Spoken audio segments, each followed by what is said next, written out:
Muy buenos días, queridos amigos. Estamos, como cada viernes, aquí en nuestro programa Los Misterios de la Mente, tratando de compartir siempre un espacio de reflexión, una exploración propia, interna y a veces en compañía con ustedes, un poco explorando en la mente de las personas que nos rodean, de las personas que nos importan, de las personas que están en el espacio público, cómo no, porque nos interesa cómo actúan, nos interesa cuáles son los motivos muchas veces de sus conductas, y por eso esta mañana vamos a tratar una serie de temas interesantes vinculados a la conducta. Pero antes vamos a recordar a nuestros auspiciadores, a nuestros espacios TV 360 Digital, YOTA-TV Canal 383, con nosotros Cable Perú 64.2, Bantel 117, como no, fibra óptica, Cable Hogar 3.4, Telecom 99, ustedes ya lo saben, BMAX Canal 125 con nosotros también, VIP Canal 195, IPTV Smarters con nosotros y, como no, en su espacio amigo, RTV Televisión. Entonces, estamos esta mañana, a pesar de ser una mañana así con friecito, como dirían en mi tierra, a la lauchiri, pero nosotros tenemos el calor siempre de la reflexión acompañada con ustedes. Siempre con ustedes pensando en que ese cerebro maravilloso que Dios nos ha regalado, completo, bien equipado. Usted sabe, nosotros recordamos para ustedes siempre, 3 cerebros. Primer cerebro reptil, el cerebro más antiguo, el cerebro que solamente mira los impulsos y los deseos.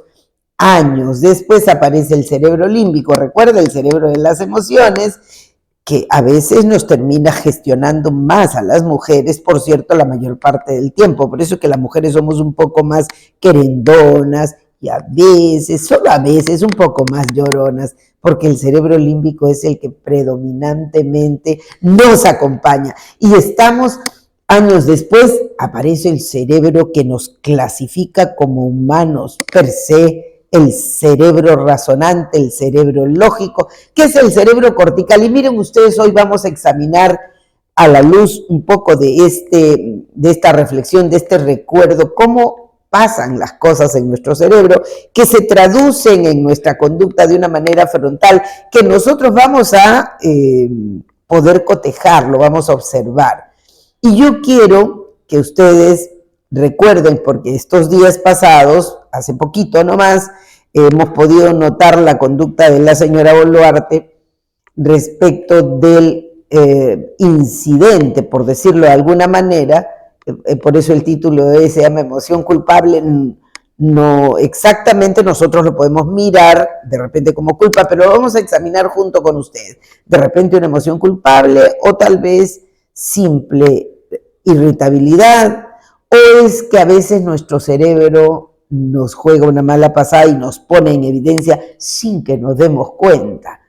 Ocurre muchas veces que nuestras conductas no afloran inmediatamente así tal cual. No, las conductas tienen algo detrás.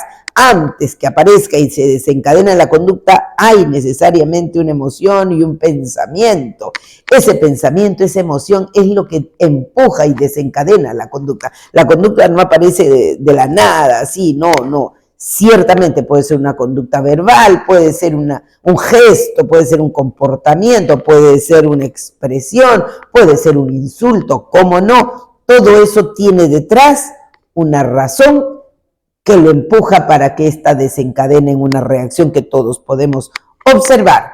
Por eso yo quiero que nos concentremos un poco en esto y lo analicemos, porque ustedes allí, mis queridas amigas en sus casas, nuestros amigos ahí en el volante de su carro, que me escuchan, donde quiera que estén, ustedes también lo pueden reflexionar y pueden darse cuenta perfectamente de las cosas. Y por eso le voy a pedir profesamente a nuestra amiga en producción, le vamos a pedir que nos pongan, por favor, ese videíto de ese niño de 15 años que nos habló con tanto coraje y con tanta lógica. A ver, a producción, por favor, el videíto. En nuestra querida Talara honramos la verdad, una verdad que nos convoca ante los persistentes problemas que observamos. A los jóvenes, lamentablemente, nos desilusiona ver cómo la educación aún enfrenta enormes desafíos. Sabemos que su compromiso al estar aquí, sabemos su gran compromiso que ha tenido al estar aquí, la verdad, pero no podemos ignorar la creciente desconfianza que genera la política actual. Por eso, la juventud del Colegio Ignacio Merino alza su voz, no para criticar sin razón, sino para exigir reflexión y acción. Señora Presidente, señor Ministro, señor Director, los invito a mirar más allá de los discursos, a escuchar la voz de los estudiantes y a reflexionar profundamente sobre el impacto de sus decisiones.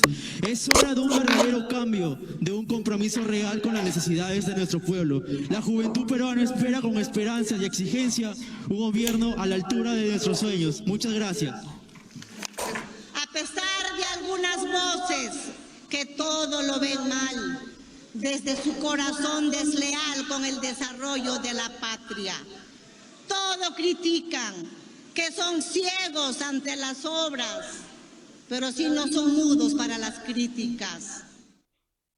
Bueno, ustedes habrán podido notar cómo el jovencito, en un esfuerzo de reflexión lógica, adoptando lo que cualquier peruano en estos tiempos podría decir, porque usted entiende que nosotros estamos viviendo una situación de descontrol, de desgobierno, de anarquía, de caos, de crimen, de falta de visión de país en crecimiento, de ausencia de gobernabilidad, de ausencia de la presencia del Estado en muchos rincones del país es más que evidente. Las muertes en manos de organizaciones criminales y la poca intervención del Estado de manera efectiva nos dice que el Estado está ausente en muchos segmentos del país, lamentablemente. Lamentablemente no solo para los que vemos, sino sobre todo para los que van muriendo, porque es terrible lo que está pasando en el país.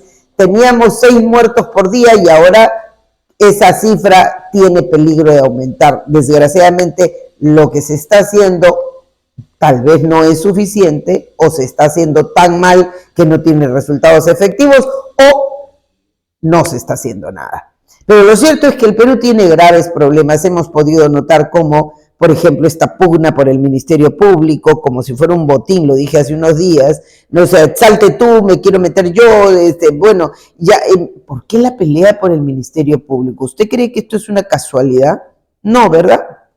Bueno, todos estos detalles nos están diciendo que la situación en el país es crítica, que nos están diciendo que la situación en el país es inestable, que hay anarquía, que hay desgobierno, que hay una serie de complicaciones que tenemos que entender como una variable importante para intentar contribuir desde nuestro espacio como ciudadanos libres. Pero acá, ¿qué hemos podido notar? Que un jovencito de 15 años, un escolar donde llega la presidenta con su parafernalia publicitaria para decir las aulas nuevas, la infraestructura nueva que le estoy dejando y todo.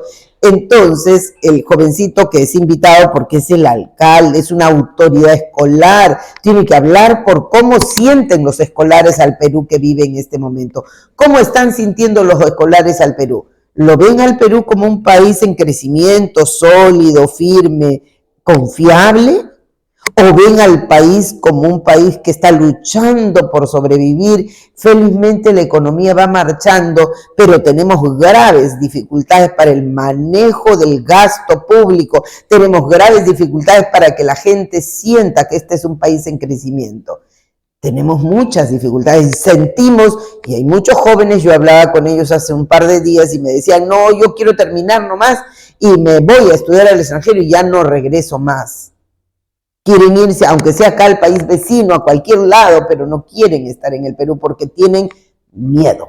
¿Miedo de qué? Miedo de que se trunquen sus estudios, miedo de que no haya dinero para pagar luego, porque en esta inestabilidad todo causa temor, y además miedo de ser asesinados, de ser, en fin, atacados por el crimen que hoy invade el país y parece poner el ritmo y el paso a las autoridades, porque por desgracia las autoridades no están haciendo su papel como corresponde para darnos esa tranquilidad. efectivamente, en ese proceso estamos. Y por eso es que este jovencito muy valiente, con mucha corrección, porque es absolutamente prolijo en lo que lee, en lo que expresa, y le dice claramente a las autoridades, les dice que miren más allá de los discursos, que miren, no que se ponderen al hablar, sino que hagan las cosas, que realmente las vuelvan tangibles, que nos puedan probar realmente que lo están haciendo en beneficio de las mayorías. Eso nos dice el jovencito en su discurso, y adicionalmente dice que los gobernantes deben estar a la altura de nuestros sueños. Qué maravillosa frase, la voy a recoger, por cierto, y voy a referir quién es su autor, pues dice, a la altura de nuestros sueños. ¿Cómo podemos decir? Yo recuerdo, voy a hacer un paréntesis, porque mi patria es hermosa como una espada en el aire. Yo hablo y la defiendo con mi vida, decía Javier Herod, un joven que murió soñando por un país diferente. Ciertamente no me voy a referir al episodio histórico en el que murió, pero quiero extraer de allí esta frase importante del jovencito que decía: queremos gobernantes y autoridades a la altura de nuestros sueños. ¿Eso es un imposible pedirle a los gobernantes? ¿Podemos estar a la altura de los sueños de nuestros jóvenes? ¿Qué sueña un joven? Sería más bien interesante haberle preguntado o haber recogido, ten la gentileza de alguna manera de hacerle llegar los sueños de los jóvenes a los gobernantes. Esa petición, esa súplica hubiera sido absolutamente más empática, ¿verdad? En vez de salir con la espada desenvainada como quien se enfrenta a un enemigo mortal y solo era un escolar que vive el país que todos vivimos en este momento, él también lo vive. Los muchachos de las escuelas, de las universidades, los jóvenes también viven en el día a día, ¿cómo no? Allí cerca de nuestra frontera donde el abandono es mayor y es más tangible. Ese sentimiento cuando le suplicaba, decía, miren más allá de los discursos, vayan más allá de los discursos. Hablaba de la desconfianza que el país tiene respecto de sus autoridades y sus políticos. Y les pedía que se porten a la altura de sus sueños. Miren lo maravilloso que es esto, incluso para recogerlo y reandar y reperfilar y reorganizar y replantear nuestra acción. Yo quisiera estar a la altura de los sueños. Como gobernante diría, yo sí quisiera estar a la altura de los sueños de mis jóvenes. Entonces tengo que saber qué sueñan, qué quieren, qué aspiran, en qué se comprometen, con qué se quieren involucrar y convocarlos para participar de una manera activa. Pero en vez de eso, tenemos que mencionar que yo siempre le he dicho a la señora Boluarte, inquilina de Palacio, lo sostengo, ella es inquilina de Palacio, es la señora que se hace cargo de la presidencia de la República ahora y contesta de una manera airada, de una manera, creo que sin reflexionar, contesta y llama que la gente todo critican desde su corazón desleal. Perdón, ¿desleal con quién? ¿Con usted? ¿Por qué tendría que tener lealtad con alguien que no tiene empatía por la población? Por alguien que no se preocupa por los sueños de los jóvenes, ni siquiera de los escolares, que son menores y que tienen, por supuesto, derecho a soñar por una patria libre, justa, competitiva. Que todo lo ven mal, desde su corazón desleal con el desarrollo de la patria. Corazón desleal. Corazón desleal. Y se refiere, todo lo ven mal. Son ciegos, dice, son ciegos. Le está contestando al jovencito, tú eres un ciego, pero no eres mudo para poder hablar las críticas. No puedo ser criticada, le molesta ser criticada, ¿verdad? Ella contesta de este modo desembosado, sin reflexión. ¿De dónde salen sus respuestas? A eso me quiero referir. ¿De dónde? ¿Desde qué profundidad sale su respuesta? Ciertamente, esta reacción a este estímulo del discurso expresado por el muchacho, esta reacción es una reacción emocional. Pero es una reacción emocional porque reconoce su culpa, porque si es una reacción emocional que reconoce su culpa, estaríamos hablando de tal vez que la ocurrencia de pensamientos intrusivos que revelan y nos colocan en una posición como en esos pensamientos intrusivos a veces me puedo reconocer hechos malos que yo haya protagonizado o haya podido de repente participar en violación de normas, y etcétera. Pero eso implicaría un grado de responsabilidad, de lucidez, de conocimiento y de conciencia. Y yo la verdad creo que esa emoción culpable no es tanto, porque aquí lo que encontramos, en vez de en realidad una experiencia interna de culpa, y por eso reacciono porque yo en el fondo, en mi inconsciente digo, he hecho mal, he violentado normas, claro, pero no es un cerebro cortical, recuerde usted, el cerebro reptil, el cerebro límbico, el de las emociones, y recuerde la importancia de la intervención de la amígdala cerebral que a veces aflora y manda la respuesta sin filtro, porque su corteza prefrontal no está controlando la reacción de la amígdala cerebral y por lo tanto la respuesta sale sin filtro. ¿A usted le pareció que esa fue una respuesta equilibrada, pensada, consciente, gestionada? ¿O fue una respuesta desembosada porque salió desde el fondo de una emoción? A mí particularmente me ha parecido una respuesta agresiva, una respuesta impulsiva, una respuesta que sale desde la amígdala cerebral sin control de la corteza prefrontal. La corteza prefrontal no hizo su tarea porque la emoción era tan grande, pero ¿era una emoción culpable? No, era una emoción iracunda. Era ira, rabia, a mí me vas a poner en evidencia, a mí me vas a decir que no estoy a la altura de tus sueños, a mí me vas a decir que más allá de los discursos, ¿quién eres tú? La ira, la rabia, el resentimiento, la cólera, la confrontación con alguien que se atreve a sostener algo contra ella y ponerla en evidencia. Ahí no hay culpa. Si hubiera culpa, quizás habría reconocimiento, afán de reivindicación, habría conciencia, habría algo de empatía, aunque sea por allí escondida. Aquí no ha habido emoción culpable. Aquí lo que ha habido es una reacción de ira porque te atreves, tú, gusano parásito, te atreves a enfrentarte a mí con tu corazón desleal, ciego a las obras. No ven las obras que hacemos, las aulas y no sé cuánto, y dice que marcan la calidad de los aprendizajes. La señora no sabe nada de aprendizaje, por Dios santo. El aula, la infraestructura, es un ingrediente importante, claro que sí, para la comodidad. Pero la señora no sabe, ni siquiera sabe que en los rincones del país, muchas de las aulas destruidas, que no tienen infraestructura, que no tienen carpetas, niños que estudian sentados en piedritas, pero que estudian, no tienen techo, no tienen escuela, no tienen aula, no tienen carpetas, se sientan en sus piedras y ahí estudian, felices con una piedrita y su cuaderno escribiendo, muchos. Entonces, no se trata de darle calidad a la educación porque haces una o 100 o 1000 aulas más, no. La calidad de la educación tiene que ver con lo que transmitimos como contenido.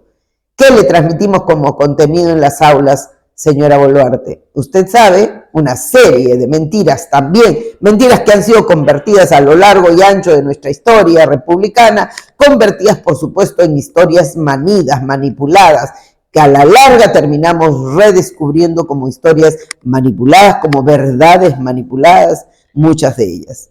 Sin embargo, estos contenidos, no hablemos de estrategia, no hablemos de metodología, que ese es otro tema, pero estamos hablando de qué emoción la impulsó a hablar y a espetar que los que nos critican desde su corazón desleal ¿Desleal con quién? ¿Con usted, que no es leal con el país y no es leal con los sueños de nuestros jóvenes? ¿Por qué tendría la gente que ser leal con alguien que no tiene la menor empatía por la gente? Y este es el escenario de estos pensamientos donde hay ira, culpa, rabia, ¿verdad? Pero aquí encontramos que esa irritabilidad, esa respuesta iracunda de pensamiento, expresa no un pensamiento necesariamente intrusivo que aparece con la culpa. Estamos hablando de pensamientos distorsionados, porque entienden la realidad a su antojo. Entiende una realidad a su antojo y a su manera. Ahí hay un pensamiento distorsionado, que hay, por cierto, usted ve la ira en su cara, hay aumento del flujo sanguíneo, aumento de la presión arterial, toda la frustración que le causa lo suelta en ese discurso contra un joven de 15 años que lo único que hizo es decirle: mis sueños, tengo desilusión porque mis sueños no se están alcanzando, no estoy viendo a los sueños. Eso es lo que dice este joven, y ella espeta contra este joven esta frase: corazón desleal. ¿Desleal con quién? No con su patria. Desleal no puede ser este joven porque está hablando desde su emoción, desde su realidad, desde su percepción de las cosas.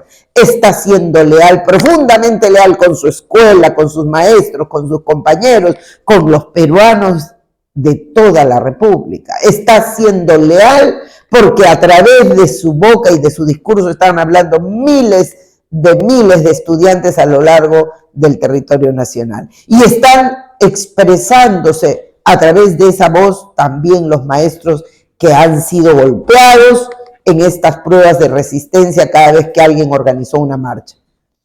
Entonces, mis queridos amigos, esta reacción calza perfecto como una reacción de ira, de irritabilidad, de frustración, que a la larga tiene una serie de complicaciones porque nos está revelando que la señora, inquilina de Palacio, no puede controlar su emoción y a menudo su amígdala cerebral se desconecta de la corteza prefrontal y por lo tanto la corteza ya no puede frenar, ya no puede filtrar sus conductas. Peligroso, muy peligroso, porque entonces la amígdala cerebral tiene como patente de corso: haz lo que te parezca mejor. Y por eso suelta este tipo de frases irreflexivas, completamente irracionales. Muy bien, vámonos a una pequeña pausa y volvemos en unos segundos. Dijeron que no podíamos y le respondimos en la cancha.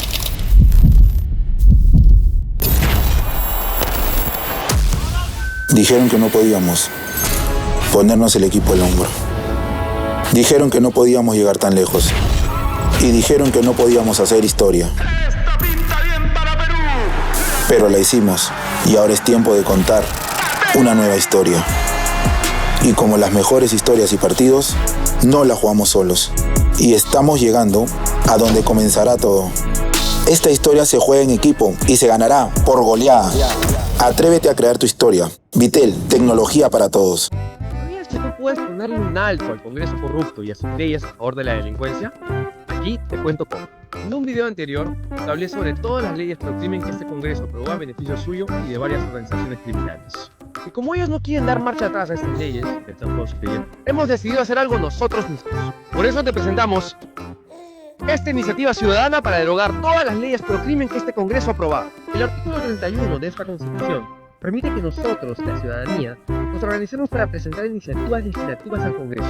Solo necesitamos el 0.3% del padrón electoral, es decir, solamente 81.000 firmas. Cuando lo logremos, esta iniciativa será debatida con prioridad en el Congreso. No podrán hacerse de la vista gorda. Y tú te preguntarás, ¿qué pasa si la rechazan y siguen defendiendo a sus padrinos? Sí, yo sé, es muy rochoso. Pero como sabemos que ellos no conocen la vergüenza, tenemos un plan B. Seguir juntando firmas, alcanzar un número necesario y mediante un referéndum preguntarle al país si quiere o no derogar estas leyes. El pueblo peruano responderá si está de acuerdo con proteger los bienes de los investigados por corrupción, como hace la ley 3577. Y si te parece bien limitar la colaboración eficaz para impedir la captura de cabecillas criminales, como hace la ley 31990, o si quiere proteger la delincuencia relacionada con la minería ilegal, como lo hace la ley 31989. Tú, yo y todos los peruanos honestos podemos enterrar estas leyes proclives, hacer justicia contra los aliados de la delincuencia y los aprobar. Por eso súmate a esta iniciativa. Sigue las redes sociales para saber dónde firmar, porque juntos podemos combatir la delincuencia.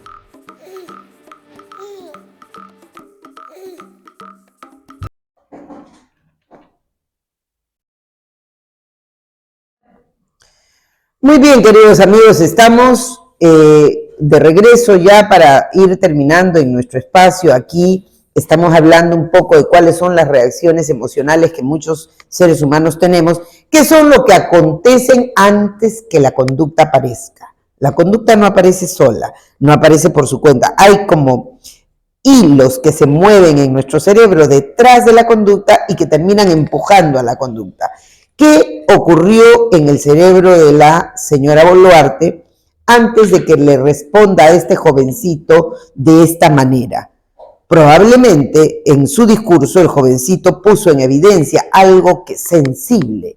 Si a mí me tocan, pues a mí me ha pasado, seguramente a ustedes también, cuando nos sentimos tocados porque alguna fragilidad nos reconocemos, entonces ocurre una simbiosis en nuestros cerebros y esa muchas veces termina desencadenando una conducta de descontrol. Y por eso, cuando la señora lanza esta frase que dice corazón desleal, ¿no? ¿A quién se está refiriendo? Porque esta respuesta, este discurso es contingente al discurso del jovencito, es posterior al discurso del jovencito. Fue entonces el empujoncito final que otorgó la causa para que la señora, de manera desembosada, arroje estos epítetos para calificar la conducta. Todo critican, ciegos a nuestras obras.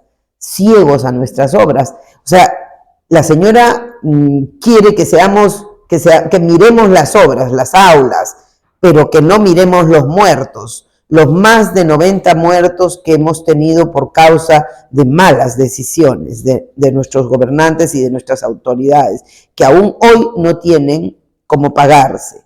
Eso no lo tenemos que mirar. Los más de 6 muertos que cada día aparecen, no lo tenemos que mirar. Por defecto funcional del ejercicio de su gobierno ocurren estas muertes porque obviamente no estamos siendo competentes para enfrentar al crimen. Sin embargo, sí tenemos que mirar lo que ellos hacen. Esa respuesta egocentrista, esa respuesta desde sí misma, que sale con toda su rabia porque sale para espetar y para insultar, lo que nos dice es que efectivamente tenemos en el gobierno a una persona que no está gestionando adecuadamente sus emociones, que no gestiona adecuadamente su frustración, que no gestiona adecuadamente su agresividad y que muestra su impulsividad de una manera desembosada. Recuerden ustedes que la amígdala cerebral activa el botón de pánico y ese botón de pánico se pone en evidencia a través de la conducta. El hipotálamo hace su tarea y lo estamos viendo.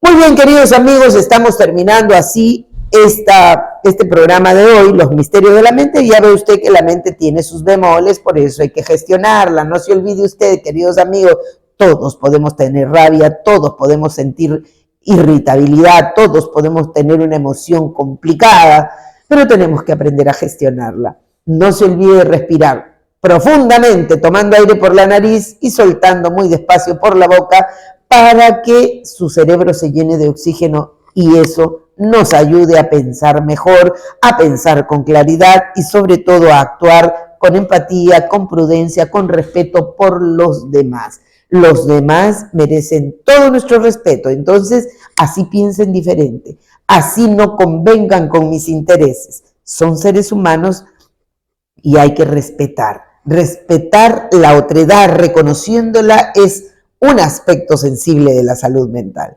Entonces no se olvide, respire usted profundo y así por la nariz y suéltelo muy despacio por la boca. El oxígeno entrará a su cerebro y le estará echando una mano.